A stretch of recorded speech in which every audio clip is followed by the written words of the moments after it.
Marcelo Balboa and Michael Lahoud. We're going to recap Group I to start with on a busy day at the World Cup 2026. It was an Erling Haaland-less Norway that took on France in Boston, and France won pretty comfortably, 4-1 in the end. Ousmane Dembele scoring a beautiful hat-trick. Kylian Mbappe started the game, but didn't manage to get on the score sheet, but a perfect group phase for France, as you can see there. 3 wins from 3, 9 points, a +8 goal difference. They cruise through to the round of 32.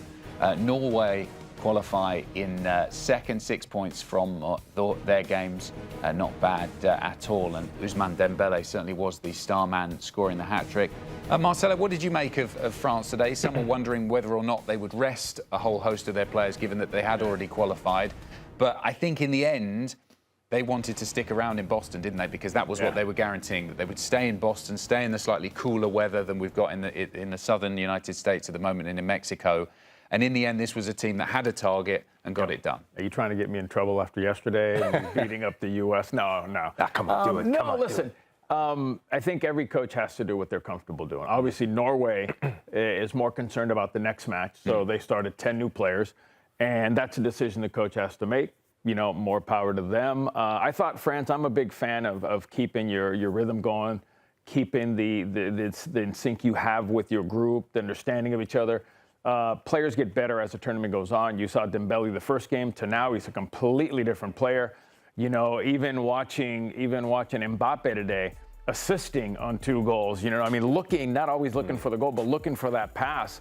I thought France was very good. They've got time off. They get to stay around in the East Coast. So everything that you would want, I think, for your coach, too. His mother passed away, Deschamps. So I think everything was played perfectly today for them. Michael, I just wanted to mention on the travel thing, because I think some people who haven't played the game, viewers are watching this thinking, come on, guys, like you're flying around in private jets, all that sort of stuff. But staying in one place, how much of a difference is that for them? It makes a world of difference. I remember hearing about the German national team, and maybe it's different time zones, but on the Western Hemisphere, they benefited from doing the business in their group stage and also playing matches close to where their training base was in Brazil. And obviously it led to a World Cup win for the Germans. I think there's something that you cannot underestimate, and Cello and I have been there. I know you've been there, going to university here in the United States. It's a massive country. Yeah. Now you're putting Canada, massive country, Mexico, massive country. So some of that travel can lead to some of the fatigues that come with being a professional footballer. The way on we this used to side. travel is different. Now they got charter. We flew commercial flights. We didn't have charter. Wait. That was you. No, I was kidding. No, but what Cello said was on the money. This is a France team that looks like they're on a mission. Yeah. And some teams and some managers, you can do whatever you want, as you said, but they almost look like they were playing for Didier Deschamps. Yep. And I'm glad that you mentioned Deschamps and the passing of his mother, and, you know, just condolences to the Deschamps family. But this is a team that was playing to do something that they've only done 2 times before. It's only the 3rd time they've ever won all 3 group stage matches in a major international tournament. 1984, they do it at the Euros. They won that tournament. 1998, they do it at the World Cup where they hosted. They won that trophy. 2026, they do that at this World Cup. TBD, we'll see. So there's a bit of deja vu going through the team, but I thought from start to finish, there were some really good performers on the day. Dembele aside, which we're going to get to, it just seemed like this France side, they were flexing their muscles, and they wanted to make a statement, irregardless of if Erling Haaland was on the field. You got to get the job done, though, right? It doesn't matter who's on the field. Just like we talked about the U.S. yesterday. The U.S. doesn't matter who's on the field, you got to get the job done. France came with a mission. They came, and let's be honest, when you're playing a second team, we'll say, from Norway, with all due respect, everybody wanted their goal. Everybody wanted to score today. And a man on the mission is the man behind us there, Ousmane Dembele. It feels for me like the World Cup so far, or up until this game, had been a story of Kylian Mbappe, Erling Haaland, Lionel Messi, Cristiano Ronaldo. And Ousmane Dembele today was, hang on a minute, don't forget about me. I can still play. I've won the Ballon d'Or. He was unstoppable in that first half. But I think it's when you watch him now, he's much more comfortable on the outside. At least he jumped into the middle. He's doing his thing. But you can just see that space he has, that freedom he has. When he got the ball, his first touch was right to goal. And the way he hammered the first one home, you're just sitting there going, okay, this is what we're used to seeing with Dembele. But I think so, too. I think a lot of the players now, like Dembele's of the world, they're like, okay, Haaland's arrived, Messi's arrived, Ronaldo's arrived. Now it's my turn. I won the Ballon d'Or. I'm here. Let's see what we can do with Mbappe. So we talked about, I think a few weeks ago, we talked about if you're going to win a World Cup, you've got to have more than one goal scorer. And now you've got Dembele, you've got Mbappe, you got Olise. This is a team that makes me a little nervous right now. And he got a 10 rating, perfect 10. We haven't seen too many of them. Lionel Messi did it against Algeria in their first game for Argentina. And Eloy Room as well against Ecuador. Second fastest, right? Second fastest hat-trick at a World Cup. And not that many players have scored hat-tricks so far at this World Cup. I think as well, and the reason you mentioned this earlier, Cello, that the difference between his performance in the first game to where we got to today, I think is partly because at PSG, he's the focal point of that attack. He's got Kvara on one side and he's got other players pushing forward, Doué maybe a bit more on the left. Whereas in this France team, Kylian Mbappe is the focal point, and so he should be, given his record. So it's a slightly different role, isn't it, Michael, for Dembele? And I think today, France got it right, and he got it right. Yeah, I think, honestly, Adam, I think people forget how good Ousmane Dembele is. People think that, you know, you can go back and think whether you agree that he won the Ballon d'Or or should have won the Ballon d'Or or not. It's a disservice to his talent. It's a disservice to his quality because he's a damn good player.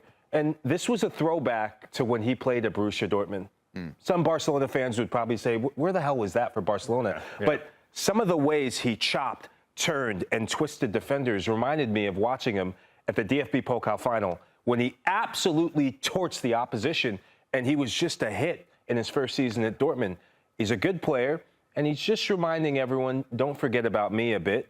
But the bigger thing is, up until this moment, it seemed like this was Kylian Mbappe's team, Michael Olise's team, right?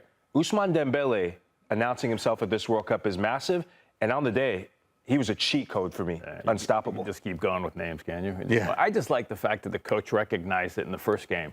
We went to watch him play. It was France-Senegal, I believe it was the first game, and he was right as that false 10 or that 10, and he just seemed lost. And by the time the second half came around, they moved him wide. And like, this is where you're going to play, find the space. And over the 3 games now, he was on fire today. I mean, you could see the spark. You could see him reading the game. You can see, again, like you said, Mbappe's team, right? So when he gets the ball, what happens? People shut down on him. He turns and plays the ball perfectly into space, and he's all by himself, one-on-one. Who doesn't want Dembele one-on-one in the final third? It was a far from perfect performance, though, from France today. And there was a period of the game when Norway had scored the goal. They had the penalty. It could have easily been 3-2 at one stage. France defensively looked a little bit more suspect for me, Michael. What did you think? Yeah, that's where the ultimate question mark is going to lie. And the one positive on the defensive side of things, and Tony Meola will be happy that we're talking goalkeepers, Mike Maignan is finally at the World Cup, folks. He's finally woken up. He saved a hell of a penalty kick, and maybe it's a poor penalty kick from Jurgen Strand-Larsen. But when you look at this back line, I still have question marks over Teo Hernandez. There were some sloppy turnovers in the middle of the park when he would come in as an inverted fullback, sometimes a bit lax and casual. Dayot Upamecano still has those brain farts that we've seen at club level with Bayern Munich, and he still does the unthinkable things where you don't know which Dayot Upamecano you're going to get. The guy that up until the Champions League semifinal second leg looked a proper defender, looked like one of the best defenders in the world. So for as good as France are going forward, for as unstoppable they look going forward, that back line is going to be tested. The good thing, though, is William Saliba got some rest. And Maxence Lacroix, he got to get a full run of games and full run of experience for him. So it's good to see a bit of rotation in there. But that back line, as they go deeper, it's going to have a lot more question marks. Yeah, but tell me one back line right now that you've seen in the World Cup so far that you would say, okay, that's solid, and not dropping into a low block, because they don't drop into a low block. They attack. They attack with 6 players. So what's going to be exposed when you spread your team out? Your back line, right? It's normal.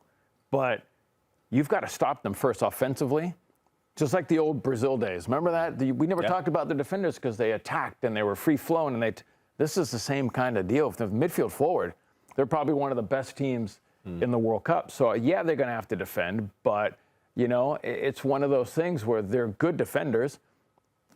But at the end of the day, I mean, we want to see them attack, do we not? Yeah, I almost think that's the question about whether France will win the World Cup. They're so good going forward. It's how they are defensively. If they're solid defensively, they'll have a great chance of winning it. Let's have a quick look at who they've got coming up next, France. This is the percentage chance, and we're fairly nailed on that we're facing the Swedes, but there is still a less than 1% chance that Egypt might spring up there, and New Zealand as well. Thanks to Athletic for figuring these numbers out.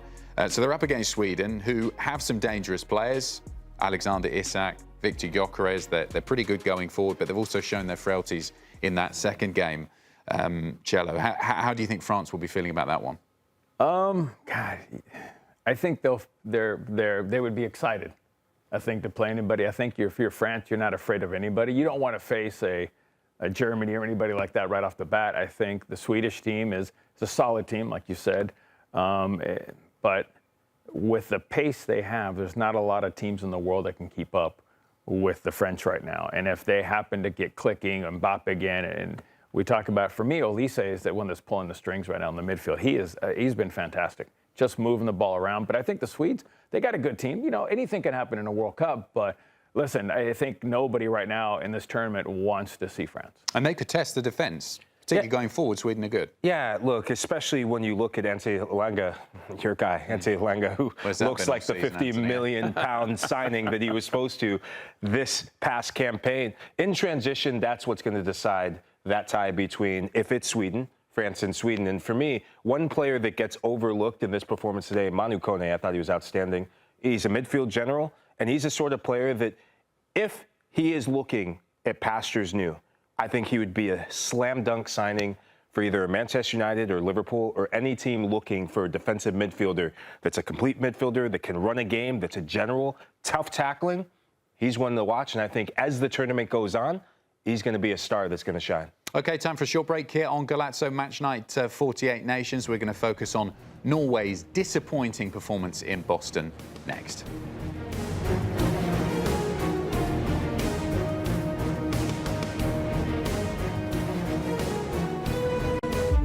At the start of every year, I find myself wondering again, constantly questioning life's mysteries. Could I make it in the UFC octagon? When Jeff Probst asks survivors, ready? Do they ever want to say no? Has Dexter ever considered meditation? Will Beth and Rip make it last on the new series Dutton Ranch? If not, Rip, call me. Stream new series and returning favorites, plus huge events. It's going to be the biggest year yet. Welcome to the Running Man. The rules are simple. Survive 30 days, with the entire nation hunting you down. The grand prize, $1 billion! Win this game. Change your family's life forever. Hunt him down! People will sell you out in a heartbeat. What is happening? Welcome to the Running Man. I'm back. I'm really back. Why am I here? I'm not dead, right? Disruption on this campus will not be tolerated. If I look crazy, it's because that's how I feel. I don't know how to live in two worlds. There are others, but they're not like us. We need to get out of here now. Open your eyes. Paramount Plus has a mountain of movies. Wow. New movies. Timeless movies. Guys who are running out of time movies. So get in on the latest blockbusters. Trust me. And we live the moments that get you every time. And that's all I have to say about that. A mountain of movies, now streaming on Paramount Plus. This is European soccer's biggest stage. Written in the stars! What a difference she has made! The question is, can you handle it? Can you handle it? The crowd here feels electric. Stream every match of the UEFA Women's Champions League on Paramount Plus. I lost my dad and my aunt. What aren't you telling me? I'll never know what you've gone through, but I'm sure your dad will want you to be happy. I will not lose the company that my husband started. I want success. Get it for me. This business will bleed you dry. Dad, I'm playing on the house's money now. No, you're playing with the devil's money. What's the plan here? Gonna blow! Yeah, well, I'm just getting started. Landman. All episodes now streaming only on Paramount Plus. Welcome back to Scoreline 48 Nations, or Golazo Matchnight 48 Nations, don't know where I am.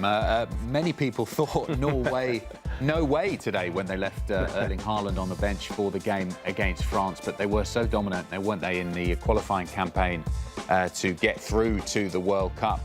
And in Group I, 2 victories and a defeat sees them through to the next round. But we did say, Michael, earlier on that it wasn't a bad performance from Norway today. How do you think they're feeling as a camp going into the knockout stage? Look, they'll be buoyed the fact that they got to rest so many players. I think one player that'll be relieved that he gets a bit more time is Julian Riorsen.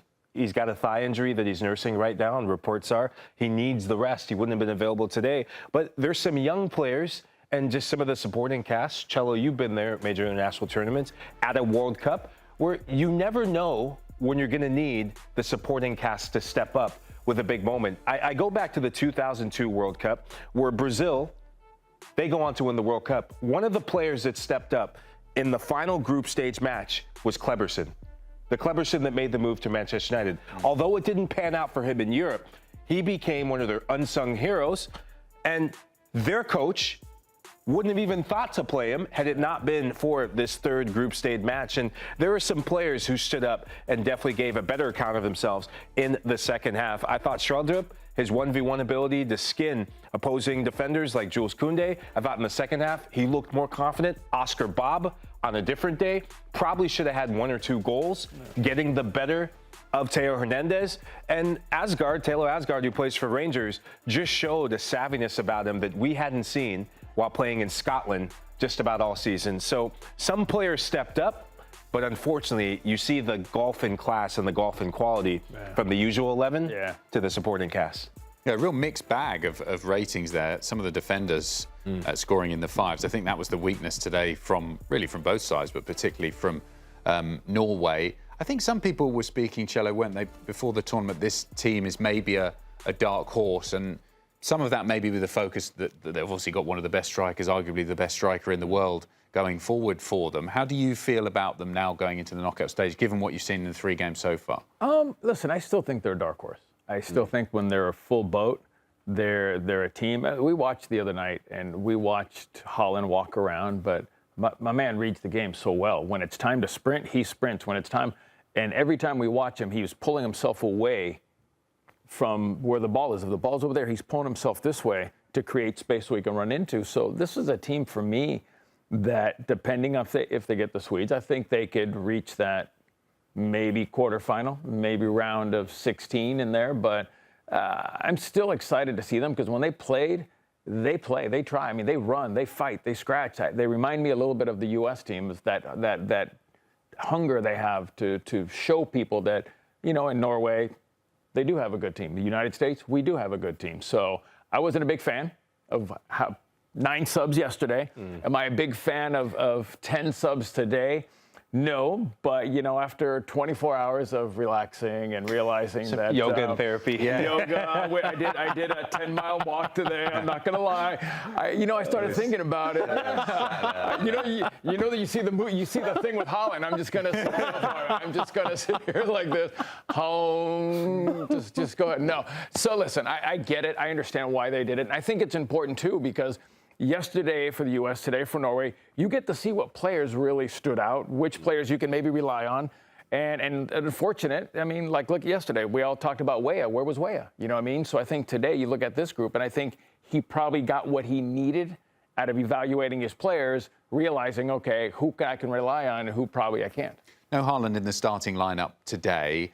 He's an alpha character, isn't he? You can say that again, Michael. How do you think he's feeling about his World Cup so far? Do you think he's announced himself on the world stage at his first World Cup in the way that he hoped? Yeah, he's as advertised. He's a scary, I can't say the other word that follows it. I'm going to give your imagination what I mean by that. I mean, he's been the epitome of efficiency. He's got 7 shots this World Cup. He scored 4 goals at him, which is insane to me.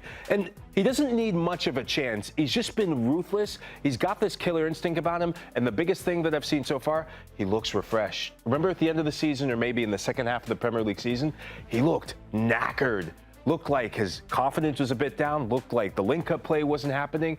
And then towards the end of the season, some of the fine margins, some of the little bounces that he started getting on the end of, we're seeing him look like he has his appetite for scoring goals back. The big thing, though, for Norway and their prospects is that Erling Haaland has a supporting cast around him. I'm looking at players like Martin Odegaard, who finally look like the Martin Odegaard from a couple seasons ago. The match against Senegal, I thought he was outstanding. Yeah. His driving willingness to get runs out of midfield, always picking his head up, not going side to side, looking to pass into Erling Haaland. He's a striker and a center forward that thrives on service. And I think with Norway, he's going to get that service, whether from the midfield or from the two fullbacks who love to bomb playing forward. out of position a little bit. Yeah. Playing out of position. And the other day when we did see Senegal, they were matching and they were hooking up a little bit. They're starting to get in sync. So I would have loved to have played with a forward. We had guys like Ronaldo, guys like that. And even now, Brian McBride, you had in the old days. But to have a big target player like that, hallelujah, I never had to mark someone that big. I'll tell you right now. Well, almost putting the shoe on the other foot, let's say prime Marcelo Balboa up against Erling Haaland. No, because there's VAR. There's VAR in We're going dirty. We're going dirty. Man. No, you get lifetime ban. How would you, if you were a centre-back coming up against him in this World Cup, what are you trying to do to stop him?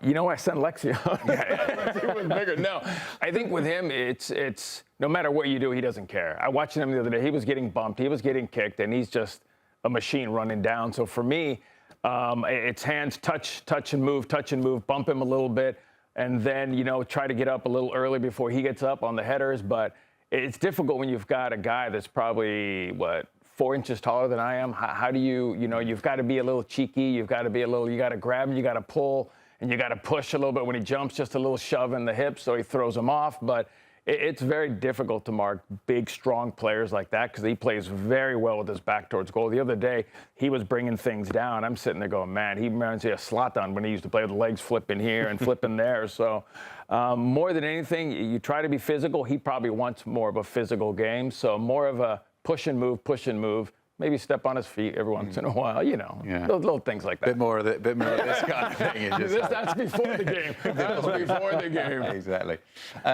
It looks like it's going to be Côte d'Ivoire for Norway in the round of 32. I think this is one that is going to test them maybe more than people think on paper, isn't it, Michael? Yeah, look, this Côte d'Ivoire side is scary good. And if you don't come with the right mentality, if you think this is going to be a cakewalk and you're a Norwegian fan, you can row the boat back home because that's going to be tournament done. What I like, the problems that Côte d'Ivoire can pose is that they're such a good transition team. They're a team that doesn't mind not having the ball, and they will condense space in terms of passes into Erling Haaland. The big thing for me when it comes to the knockout round of major international competition, this is where your difference makers have to step up. For Côte d'Ivoire, their difference maker so far has been Yan Diomande, and with every touch of the ball, his price tag to whatever team he wants to go to, not whatever team would like to have him, whatever team he wants to go to this summer. Should Leipzig say, pay the money and we'll take it, they're going to be very, very fortunate to have him. And for Norway, don't change a thing. Keep getting it to Erling Haaland. The one thing I'll say is Côte d'Ivoire, they just have these momentary lapses in concentration. I saw it in the match against Curacao, where if Norway had the chances that Curacao had maybe after the goal they gave up to Côte d'Ivoire, it probably would have been a different game and a different storyline. So being good in both boxes is going to be the difference. Yeah. OK, looking forward to that game in the round of 32. It's Norway against the Ivory Coast. Time for a short break here on Golazo Match Night. 48 nations. We'll focus on our other games later. At the start of every year, I find myself wondering again, constantly questioning life's mysteries. Could I make it in the UFC octagon? When Jeff Probst asks survivors, ready? Do they ever want to say no? Has Dexter ever considered meditation? Will Beth and Rip make it last on the new series Dutton Ranch? If not, Rip, call me. Stream new series and returning favorites, plus huge events. It's going to be the biggest year yet. Welcome to the Running Man. The rules are simple. Survive 30 days. But the entire nation is hunting you down. The grand prize, $1 billion. Win this game. Change your family's life forever. Hunt him down! People will sell you out in a heartbeat. What is happening? Welcome to the Running Man. I'm back. I'm really back. Why am I here? I'm not dead, right? Disruption on this campus will not be tolerated. If I look crazy, it's because that's how I feel. I don't know how to live in two worlds. There are others. But they're not like us. We need to get out of here now. Open your eyes. Paramount Plus has a mountain of movies. Wow. New movies. Timeless movies. Guys who are running out of time movies. So get in on the latest blockbusters. Trust me. And relive the moments that get you every time. And that's all I have to say about that. A mountain of movies, now streaming on Paramount Plus. This is European soccer's biggest stage. Written in the stars! What a difference she has made! The question is, can you handle it? Can you handle it? The crowd here feels electric. Stream every match of the UEFA Women's Champions League on Paramount Plus. I lost my dad and my aunt. What aren't you telling me? I'll never know what you've gone through, but I'm sure your dad would want you to be happy. I will not lose the company that my husband started. I want success. Get it for me. This business will bleed you dry. Dad, I'm playing on the house's money now. No, you're playing with the devil's money. What's the plan here? Gonna blow! Yeah, well, I'm just getting started. Landman. All episodes now streaming only on Paramount Plus. Welcome back to Golazo Matchnight. 48 nations. The other game in Group I today was a comfortable win for Senegal over Iraq to most likely clinch a spot in the round of 32. In third place, 5-0 it finished. Pat Gay was the star man, scored 2 goals. One of them was an absolutely lovely finish, and they really needed it after defeats against Norway and France in the first 2 games in the group. Cello, where did this come from? Because I think a lot of people were worried that this might be a potential for an upset in a very close game, but in the end it was a blowout. 9 minutes in, Salaka gets a red card. That's where it came from. After that, I watched a little bit of it, and I got to be honest, after about the second or third goal, I flipped back over to France, watching the French. But listen, we knew what Senegal has. We've seen them play. We saw France. They hung in there for 66 minutes, and then it kind of fell apart. And then you watch them play against Norway, and you saw some bright spots. You see this team can play. But today, you know, with one guy down, with one guy up, they found the spaces, they found the right movement. And listen, when you can take advantage of that long in a World Cup game, you're going to wear down a team. And they wore them down, and with some great goals. But I think we saw this coming, and we talked about building. If they can get in Senegal, if enough points with the 3 and the goals, this could be a dangerous team because they played very well against Norway. They played very well against the French. And today they kind of put it all together, even though it was against 10 players. But this is a team that showed the ability that we all thought they had. Iraq handed it to them mainly on a plate, didn't it? Didn't they, Michael? But I still like the way that Senegal went about the performance today. It was a complete win, wasn't it? Yeah, really. And I have to say, Cello, I actually have been very underwhelmed by Senegal, apart from the 60 minutes against France. Yeah. I've actually been very disappointed with some of the attitudes of some of the players. This was a way of... you saw the potential in games. Oh, yeah. Okay. We've seen... Yeah. Well, the potential has been there. When you win the African Cup of Nations, you need more than potential, in my opinion. You need to deliver. This was supposed to be the tournament where Senegal finally delivers like we saw in 2002. And when you look at how this team was set up, this was the wrong team that was set up to do the assignment. Watching the first 45 minutes, I almost fell asleep, even after the red card, because so many players just look lackluster, look like they were ready to go home. And it's full credit to Pap Thiaw for making substitutions. And that's when the game came alive. And Pap Thiaw now needs to still figure out his best team, Adam. I don't think he's willing to put his best team out there. The one player that I thought changed the game, apart from Pape Gueye, was Iliman Ndiaye. Iliman Ndiaye started in the Africa Cup of Nations. We haven't seen him start a single match at the World Cup. I don't know what's going on there. I don't know if it's something personal. I don't know if it's just not being the flavor of the month for Pape Thiaw, but he has to get him on the pitch, because as soon as he got on the pitch, for me, things started happening. He's the one player in the attack, apart from Sadio Mane, who can unlock defenses. He gets on. I tell you, they have a nickname for him in the Prem. It's called Skiliman Ndiaye. He literally can skin every single player at any moment. We've seen him have those moments in the Premier League. And today, I just thought he sent a message. The goal that he had was an absolute banger to round things out, to make it 5-0. And I think he sent a message to Pape Thiaw, and it really seemed like the team woke up, especially after the second goal went in. But this Senegalese side, they need to wake up, because a lot of expectations there when you go and win the Africa Cup of Nations. They are the champions, the true champions. They just haven't played like it yet. There's been some talk, and there was after the first game, of maybe unrest in the camp. There was some rumours flying around. I thought this was a statement both from the players and the manager that we are a unified. I know it was not a brilliant opponent, but this didn't look like a disgruntled, disjointed team to me. This looked like a unified camp, didn't it, Joe? Senegal or Uruguay? Who are we talking about? Well, take your picks. We'll get to them in a bit. We'll get to them a little bit. Yeah.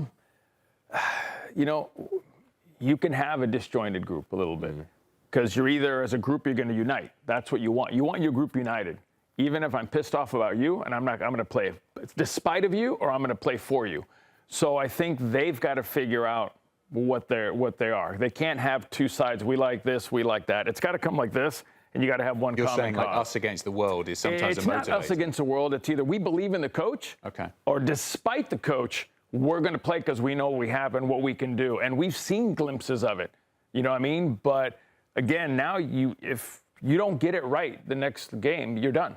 You're gone from the World Cup. So there's not a lot of room for error. But I saw a different team today, like I said, that just showed me what they can do and the potential they have that they could be that dark horse. Absolutely. I think they have got a chance. And maybe the test that they had against France, against Senegal, I know that, France against Norway, I know they lost those games, but that's almost getting them ready for the knockout phase compared to some other teams who've just cruised through to the knockout stage. Time for a short break here on Golazo Matchnight, 48 Nations. Got plenty more coming up for you after this short break.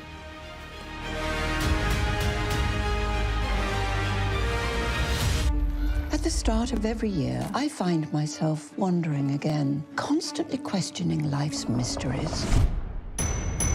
Could I make it in the UFC octagon? When Jeff Probst asks survivors, ready? Do they ever want to say no? Has Dexter ever considered meditation? Will Beth and Rip make it last on the new series Dutton Ranch? If not, Rip, call me. Stream new series and returning favorites, plus huge events. It's going to be the biggest year yet. Welcome to the Running Man. The rules are simple. Survive 30 days, but the entire nation is hunting you down. The grand prize, $1 billion. Win this game. Change your family's life forever. Hunt him down! People will sell you out in a heartbeat. What is happening? Welcome to the Running Man. I'm back. I'm really back. Why am I here? I'm not dead, right? Disruption on this campus will not be tolerated. I look crazy. It's because that's how I feel. I don't know how to live in two worlds. There are others. But they're not like us. We need to get out of here now. Open your eyes.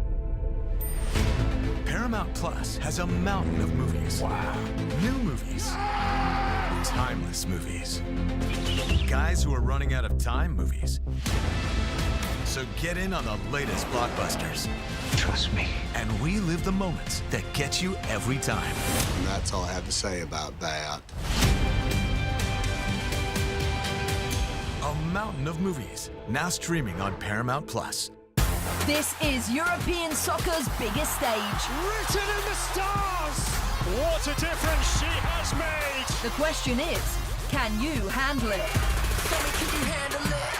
crowd here feels electric. Stream every match of the UEFA Women's Champions League on Paramount Plus. I lost my dad and my aunt. What aren't you telling me? I'll never know what you've gone through, but I'm sure your dad will want you to be happy.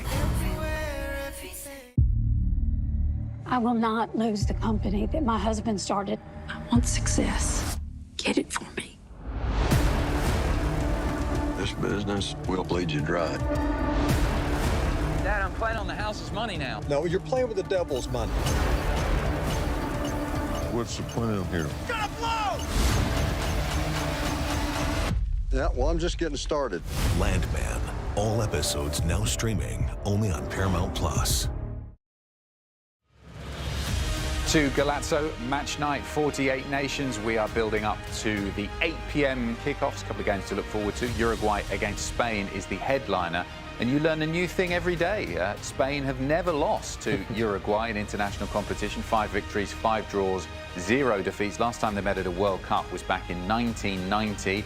Their last meeting in any game was 2013. So it's been quite a while. Spain winning 2-1 against Uruguay in the FIFA Confederations Cup. Guys, given the fact that Spain have got one over on Uruguay in international football, can we see any cause for an upset today?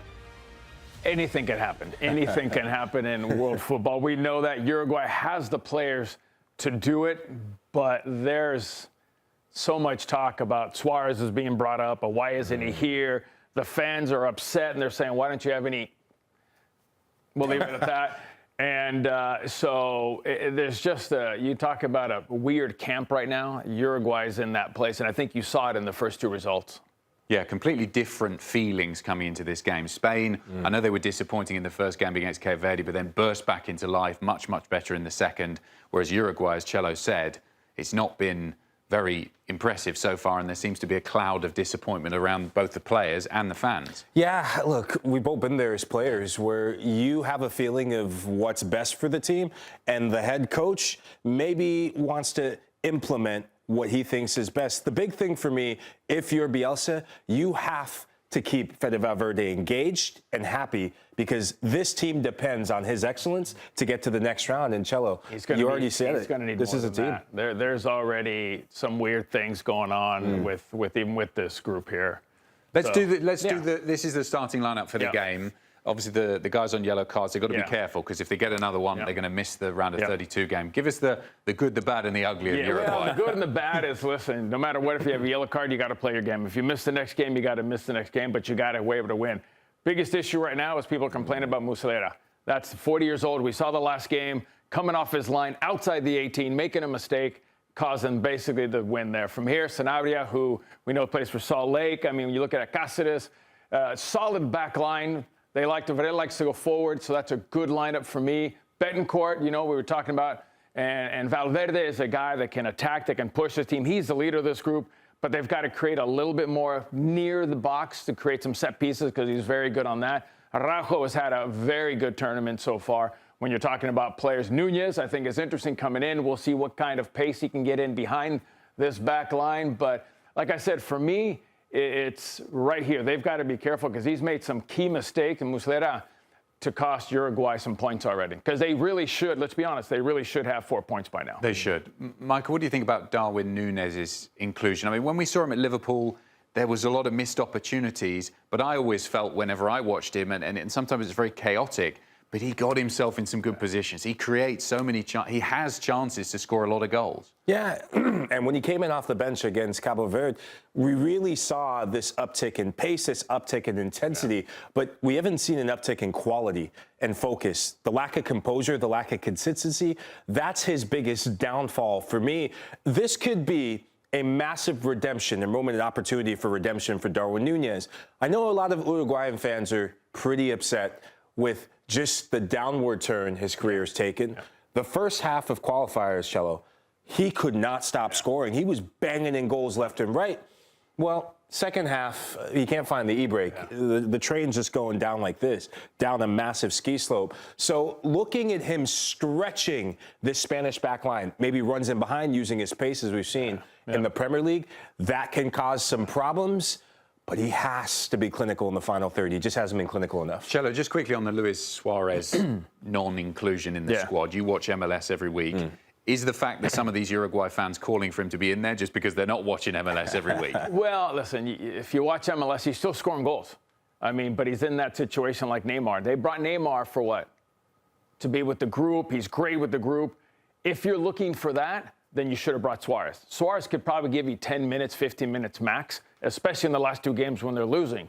But again, he's killing it in MLS. He's scoring goals. He's got Messi. But him and Marcelo just don't see eye to eye. He doesn't see the need to have an injured, because he's got a bum knee.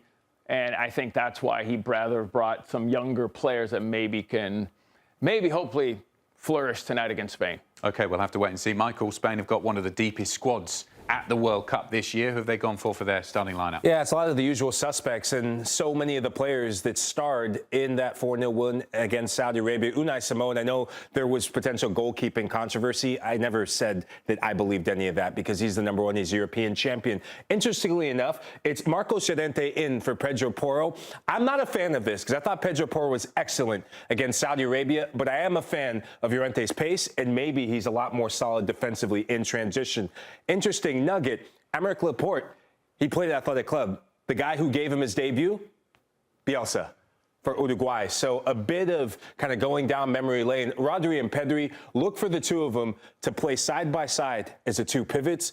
For De La Fuente in Spain, I thought we saw Rodri back playing champagne football in the second game. And Mikel Moreno coming back, he'll be playing underneath Mikel Oyarzabal. And Oyarzabal and Lamine Yamal, they have a really good connection between the two of them. But it's good to see Moreno coming in. He'll make those late runs. We've seen him score goals for Spain. We've also seen him score big goals for Arsenal. Him and Oyarzabal, they can interchange. Moreno, he can go and play as the number 9. Oyarzabal can drop in underneath. So it's a bit more dynamism in the Spanish team.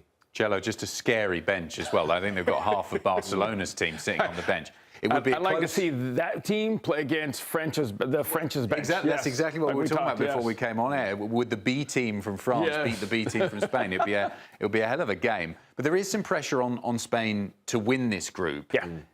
If they don't win the group, obviously they're still going to go through to the next stage. But is that a disappointment? It feels like they're kind of limping into the knockout stage rather than surging in compared to some of the other teams. They are limping in. Let's be honest. If they get a tie tonight, but we talk about a World Cup. We talk about building into it. You can't play your best game in the first 2 games, then you kind of go downhill. So this is a team that's building and building, and as they build, they're getting better and better. Tonight, I'm interested how much they build from the last game, because when you look at this, Yamil's starting. Will he play 90 minutes? Will he play 60 minutes? Because when he's on the field, he's the difference maker. He's the one that can make this team go. When he was off the field, we saw the game. Yeah. It was very slow, very methodical, very ball in, ball out, ball in, ball out, no movement. When he came in the second game, all of a sudden it's like a spark. The first ball he got, he's running at players. So I would rather see a team build into it, even if they're limping a little bit, but to play their best soccer once they get into the round of 32, the 16, the quarters, the semis, you know what I mean? Well, look at Argentina and Qatar. They lost the group game, didn't they? And they managed to go all the way to win it. From the Uruguay perspective, would it be a massive failure for them, given the quality of some of the players that they've got, Michael, if they don't make in my opinion, this would be a national disaster. It would be an absolute calamity to see where Uruguayan football has been for the last, 15 years? Yep. You think the 2010 World Cup, the run that they went in, some of the legends that have come through in the last 15 years, this is a group that we go back 4 years ago. They got embarrassed. I thought they were going to be the dark horse in Qatar in 2022. They got absolutely embarrassed. They got grouped at them. So to get grouped in 2 straight World Cups, that's not good enough. You brought Loco Bielsa in to change things. You brought him to get the best out of this up-and-coming generation. And so far, they've looked at their absolute worst. They looked at a team lacking ideas, lacking conviction. This is a make-or-break game for them. And I think it's a make-or-break game for Cholo Bielsa. No, he's done. He's done. I mean, let's be honest. Yeah. After this, if they don't qualify, he's done. There's no if, there's no but. If they do not win today, if they tie, and they don't make it into the next round, they've got to get rid of him. Simple as that. Hugely important game for Marcelo Bielsa, and a hugely important game for Buckets as well, when we consider the betting angle here. Buckets, great to see you as always. What are we thinking for this one? What have you picked out? I'm thinking that everyone's real nervous about this. In the betting space, we call this a trap line, but right now you're getting Spain at ridiculous numbers, and it confuses me a little bit. I know that Tony earlier talked about you can choose rotation or rhythm in a game like this, and we are seeing no rotation out of Spain because they still have the group to play for. They still need to win or at least draw, but I think they're just going to be way too much for Uruguay in the form they're in. So I got 3 bets. First one's the easy one. Both teams to score. We're getting that at even money. I expect Spain to go up early, which will force Uruguay to press because they've got to do something to try to manage and salvage a point out of this one. I do think we're going to see goals in this game. Bet number 2, Lamine Yamal to score or assist. It is the bet that I will take every single game, no matter who they are playing, if I see him starting. They could be playing Germany, England, France, France's B team. I don't care what they're doing. If you're going to give me this at playable odds, I'm taking it every time. Don't care about anything else. And the bet number 3, this is where the trap line comes in. Spain to score 2 or more goals in this game is almost even money at -115. I think Spain's going to get at least 3 here, so I'm going to take that, and I'm going to sprinkle an absolute calamity for Uruguay. I'm also going to take Spain 2 goals in the first half at +500, 5-1. I just think Spain is way too good right now for Uruguay. Buckets, man, I love these bets. I'm starting to think of better diapers, new baby food, all the good things that my daughter needs at home. I'm going to throw one bet at you, though. The hot hand from the previous match against Saudi Arabia, Oyarzabal. What's his odds? I was seeing plus odds potentially. Give me some more money, man. My pockets are thin. Plus odds. The reason I stayed off of him is because I can't pronounce his last name correctly. The way you said it is not how I've been saying it, so I'm a little scared now to say it. He's plus 145. Oyarzabal is plus 145. Oyarzabal to get 2 or more goals in this game. Lahoud, you're almost getting plus 1,000. I absolutely love taking him to score in this game at plus money. I'm with you on this. Let's all get some. I guess I don't need diapers, but you can get some diapers with the money. Buckets, you can call him whatever the hell you want. If he makes us money, then we're betting on him. Exactly. Buckets, you legend. Thanks very much. Good stuff, and enjoy the game. Time for a short break here on Golazo Match Night. 48 nations. We'll look at the other game at 8 p.m. next. Cape Verde against Saudi Arabia. At the start of every year, I find myself wondering again, constantly questioning life's mysteries. Could I make it in the UFC octagon? When Jeff Probst asks survivors, ready? Do they ever want to say no? Has Dexter ever considered meditation? Will Beth and Rip make it last on the new series Dutton Ranch? If not, Rip, call me. Stream new series and returning favorites, plus huge events. It's going to be the biggest year yet. Welcome to the Running Man. The rules are simple. Survive 30 days. But the entire nation is hunting you down. The grand prize, $1 billion. Win this game. Change your family's life forever. Hunt him down! People will sell you out in a heartbeat. What is happening? Welcome to the Running Man. I'm back. I'm really back. Why am I here? I'm not dead, right? Disruption on this campus will not be tolerated. If I look crazy, it's because that's how I feel. I don't know how to live in 2 worlds. There are others. But they're not like us. We need to get out of here now.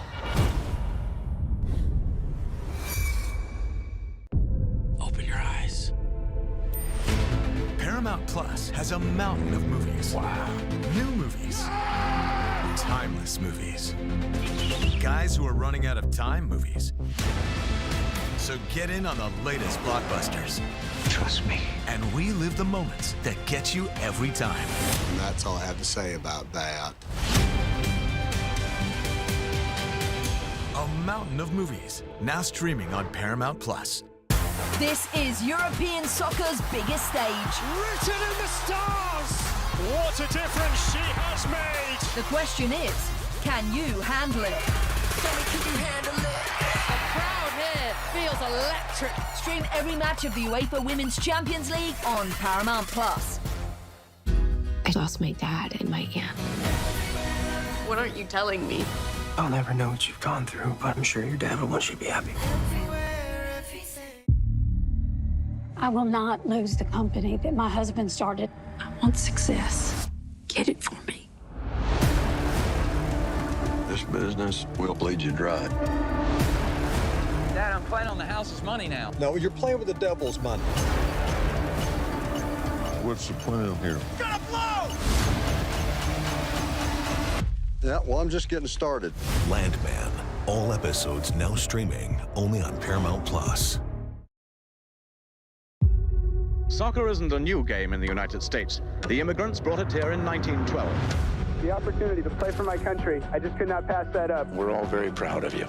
Not everyone is aware of what happened in important historical moments for American soccer. I was the kid that shouldn't have made it. Kid from Nacogdoches, Texas. Clint Dipsy Doodle. Kind of one of those things I wasn't going to be denied. People criticize me often. You can't take it seriously. It's the USA. But I get to have that attention because I'm good. We were carrying the weight of American soccer on our shoulders. I'm a put it shot. Probably unfair to 20 guys. When he looks at you, he looks like he wants to kill you. And I have respect for that. It's about how much are you willing to give to win. Heavy is the head that wears the crown. The USA has realized its dream. Dempsey threw the ball in! What can't this kid do? Welcome back to Golazo Matchnight 48 Nations. Don't forget, for more on the stories that have shaped this sport in the States with the US men's soccer trilogy on Paramount Plus, the $1 billion goal, You Don't Know Where I'm From, Dog, and Pulisic. Everyone laughs when I say that. Multiple eras, one passion, streaming on Paramount Plus. Before we get to the next game, Cape Verde against Saudi Arabia, Chilo, I just wanted to talk to you about the contract talks, should we say, reports that are out there concerning Mauricio Pochettino. How did you feel when you read some of the stories that are? By the way, we laugh because most people say dog. You dog. Say dog. It's very like dog. Listen, I think it's great. I think it's great, but I think you wait till after the World Cup because you want to wait and see what this team does. You know what I mean? Options for Pochettino, option for U.S. soccer. But listen, he takes us anywhere past into the 16s or the quarterfinals. We would be, silly not to re-sign him for what he's done. Now he's got a full cycle instead of a half a cycle. He's got a full cycle to get him ready. The players know him. They understand him. So I think it could be a positive thing, but I think like anything else that you have to wait till after the World Cup. Okay, we'll have to wait and see what happens over the next few weeks concerning that story. Now we're focusing on the other game in Group H in Houston, Cape Verde against Saudi Arabia. And it's a really interesting one, Michael, because both teams need to win this game. So they're going to go for it hell for leather. The starting lineups are out for us. Take us through Cape Verde. Yeah, this is Cabo Verde. Vozinha, the most popular player at this World Cup, probably behind Lionel Messi. His social media following, what is it now, 20 million? I don't know. Last I saw was like 13. Yeah. If we can say Vozinha. Vozinha. Well, he'll be hoping to keep those followers very happy with a good performance. One player that has been outstanding at him, and you point him out, you know him from Shemek Rovers, Pico Lopez. He's Irish, but don't be fooled by the passport. He's very much a warrior in this back line. I'm going to give you another player for free. Wagner Pina plays in Turkish football with Trabzonspor, had a brilliant season, but he doesn't seem to be Bubista's favorite. This could be a breakout match for him because he's very aggressive, bombing up and down. That relationship with him and Ryan Mendes is going to be important. You talk about history makers, Kevin Pina, what a goal he scored from a set piece. Such a complete midfielder. He's going to have to marshal the midfield lines with him and Jamir Montano. Willie Semedo, not related to the other Semedo, right? We could just, no Wikipedia, we could just get out of the way. Him and Dylan Livramento, there's going to be a bit of interchange between the two of them. Livramento scored the biggest goal in World Cup qualifying history for Cabo Verde. He scored the goal that got them to the World Cup, and that's why they're here. So some interesting changes, a lot of the same names and faces, but Pena is going to be the one that I think could be the difference maker, getting more adventurous. They're going to be up for it, but so are Saudi Arabia. What have they gone for their starting 11? Yeah, they've gone for much of the same, but for me, their goalkeeping and goalkeeping situation is going to have to be the difference because Cabo Verde is going to bomb and just throw a lot of players into the box. And Mohamed Alois, I thought in the first match, was it against Uruguay in the second half?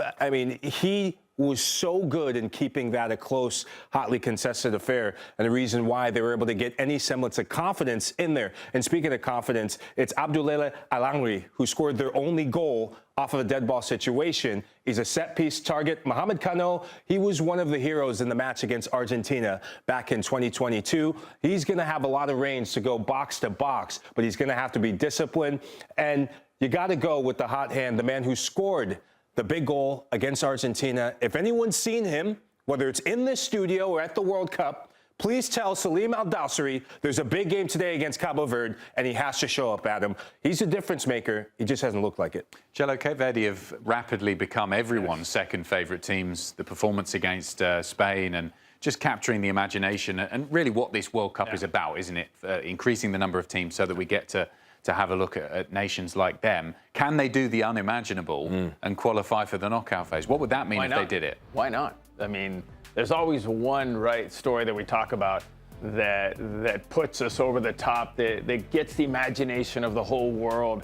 Cabo Verde is that team right now. Everybody's dying to see what they can do. Can they get into that next round? So yeah, they just have to be careful because Saudi Arabia is very good in transition, very good in transition.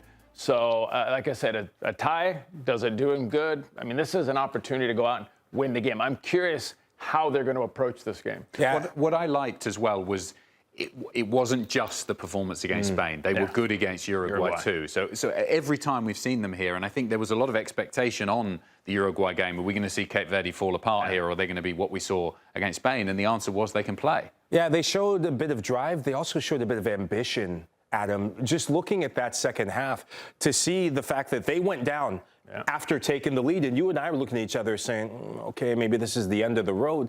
But to show the character, to show the belief that they can go and do something special, I think they're going to win this game. And I've jinxed a lot of things, so I don't hope I jinx this one. But Adam, for me, I'm a big believer in teams that are brave. This Cabo Verde side has the bravery to go and shock the world yet again and get out of this group, in my opinion, in second place. OK, we're looking forward to watching both of those games. We're going to take a short break now. We've got lots coming up here on Golazo Network, and we will see you for all the reaction at half-time. See you then. At the start of every year, I find myself wondering again, constantly questioning life's mysteries. Could I make it in the UFC octagon?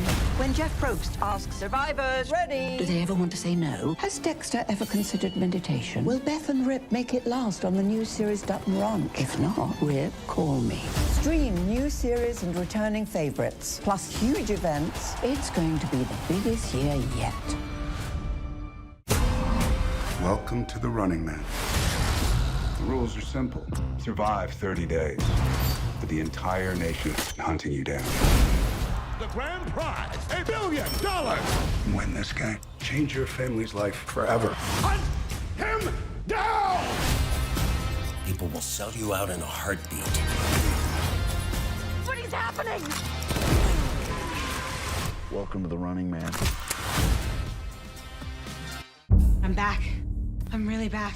Why am I here? I'm not dead, right?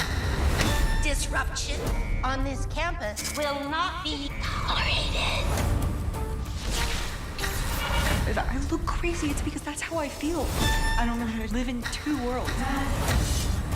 There are others. But they're not like us. We need to get out of here now.